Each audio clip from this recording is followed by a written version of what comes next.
On the internet, you're assaulted. You're assaulted. Welcome to the Retro Station. I'm Commander Dan, and today we are starting a new series that I like to call License to Play. This is my collection of licensed titles for the NES, where we'll begin this journey. I don't have every game for the system that was licensed and adapted from some other media, but I'll go through the ones that I have that are my favorites, and not so favorite. This is what the AVGN calls the Rainbow of Death.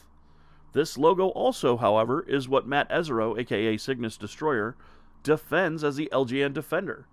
Matt's link is in the description below, but if you don't know who AVGN is, the door where you can get your internet license revoked is just behind you. Now, I called my channel Retro Station 1989 because in 1989 our family got our first NES, and I have loved that system ever since.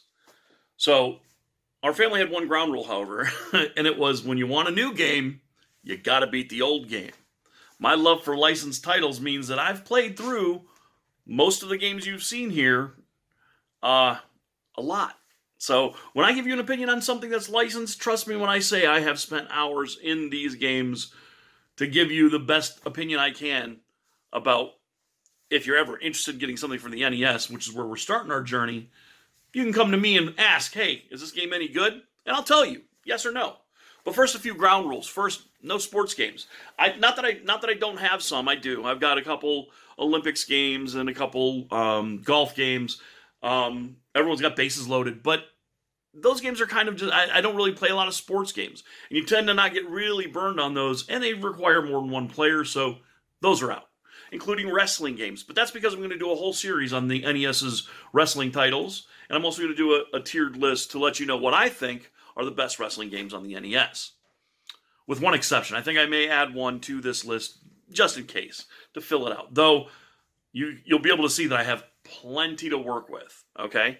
Second, I'm only going to review things I have a physical copy of or I have the digital equivalent of. So if I have a digital copy of, say, Night Trap or Double Switch, I'll show you those. They're not really licensed titles, however, I do have this the Disney Afternoon Saturday collection that has, like, DuckTales 2 and Rescue Rangers 2. I don't have those physically, but I do have those digitally. And I'll add, that'll be one of the specials that I do about rarities and all of that. Now, the reason for this is twofold. One, how are you going to trust my judgment on anything if I didn't have to put my money down and say, hey, I invested in this for myself. I wanted this title. I bought it. I put money on the barrelhead and they handed it over and it's either, I'm not going to tell you something's cream when it's crap, you know what I'm saying? And second, it's harder to talk about. The gaming community here on YouTube is hard to describe other than there are people out there who review, and the personalities that review them, you can be fans of those guys all you want. And there's the collectors. They collect as well. They're collectors like myself. I collect things. Now, my collection is based more upon what I want from when I was a kid or what I wanted to have when I was a kid, and not some investment into the future. I'm not investing for the future. I don't. The value of my collection is in what I put into it, not what price charting says it's worth because some people are willing to buy. So I don't want anyone to think that these videos are designed to hike up the prices of shit that I own. So I'm not really going to mention prices or what I paid for stuff unless you see a sticker and I'll go, hey, I got it for this. And if I got it for a real cheap price, and I know there's other ones out there, I'll make that known too. But this isn't designed, and especially, I only want to review things I actually have here in hand or digitally on one of my consoles so that you're not under the impression that I'm just playing some emulated copy to jack up the price somewhere. Not accusing anyone of doing this, mind you. I'm just saying that I don't and I won't. All right. So what we're going to do today is we're going to go over one of my favorite games. So let's start with Darkman, developed by Ocean Software. Published in 1991, it was adapted for the Spectrum ZX, Commodore 64, Amiga, Amstrad, Atari ST, and the NES. It's based on the film of the same name. The movie is about Peyton Westlake, a medical scientist looking to find a synthetic skin for burn victims, who's blown the hell up by gangsters. But Peyton is found and brought back from the brink. However, since he's a John Doe, they use the experimental and risky Rangaverit's technique on him. This snips his nervous system's pain receptors, numbing him to all pain, but also putting his adrenal system into overdrive, making him strong, but also on the brink of madness.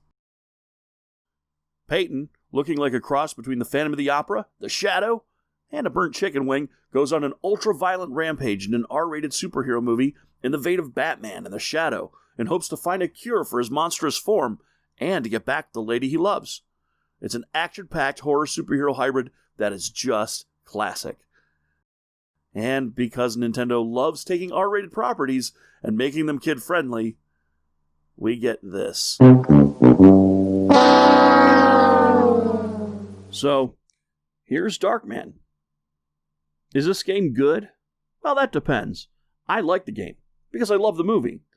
The game is an Amiga title designed by Ocean and adapted by Color by Numbers for the NES, so it controls like a dumbed-down Euro platformer on the Amiga. That is to say, slippy as hell. You travel through the game in two kinds of stages.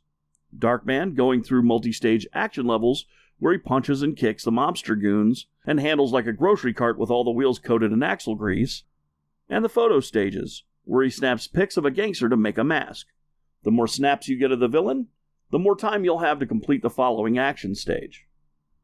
So, basically, it's like the movie, hitting the big action points and disappointing on every level except for the graphics, which are cartoony but not hideous, but the movement, hitboxes, platforming, and god-awful music? Hell, even the camera's aiming is like trying to aim a frickin' howitzer coated in Astroglide. Is Darkman on NES any good?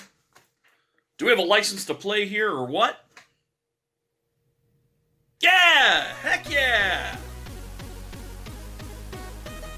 So today, Darkman on NES?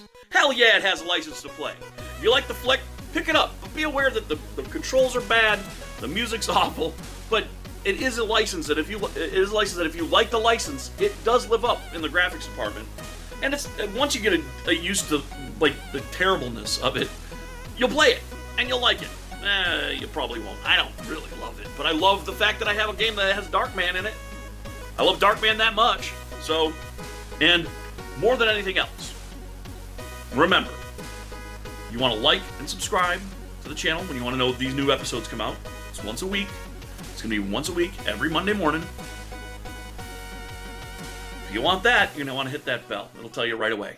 If you subscribe, you'll know when I'm online streaming and playing these games for this video. And finally, more than anything beyond all that, remember to stay retro. Peace!